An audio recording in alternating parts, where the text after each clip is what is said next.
Mukhang masaya at tahimik na muli ang love life ng kapamilya actress na si Maris Racal matapos siyang muling makita na kasama ang isang non-showbiz guy na pinaniniwala ang kanyang bagong karelasyon.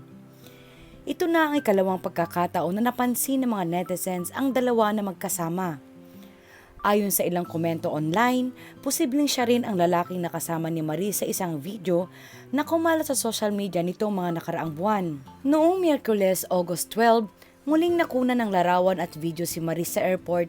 Makikita sa mga kuha na may isang lalaki na sumalubong sa aktres, matangkad ang lalaki at kulot ang buhok. Nakasuot din siya ng dark shades, long sleeve shirt at pantalon. Galing umano noon si Maris sa Tawi-Tawi kung saan siya nagtitaping para sa Incognito 2. Kasama niya sa proyekto sina Daniel Padilla, Kyla Estrada, Yen Veneracion at Carlo Aquino.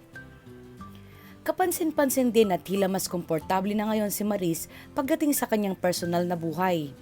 Hindi niya umano itinago ang kanyang kasama at naging game pa rin ang aktres na makipag-picture sa mga fans at netizens na nakakita sa kanya sa airport.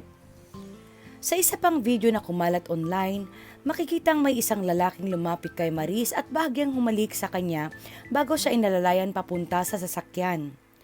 Tinulungan naman siya ng driver sa paglalagay ng mga gamit ng aktres sa loob ng kotse. Dahil dito, mas marami ang nag-isip na maaring ang naturang lalaki na nga ang boyfriend ni Maris Racal. Gayunpaman, wala pang kumpirmasyon mula mismo sa aktres tungkol sa tunay na estado ng kanilang relasyon. Ang huling lalaking naging sentro ng usapin sa love life ni Maris ay ang kanyang dating ka-love team na si Anthony Jennings. Magkasama sila sa mga seryeng Can't Buy Me Love at Incognito.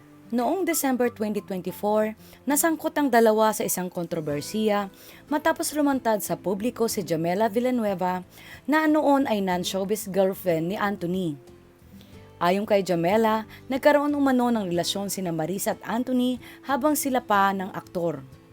Kalaunan, inamin ni Maris na nagkamali siya at humingi ng tawad sa mga taong nasaktan sa nangyari.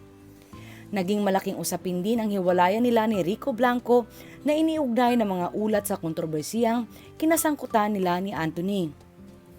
Sa ngayon, patuloy na pinag-uusapan ng mga netizens ang bagong lalaki sa buhay ni Maris.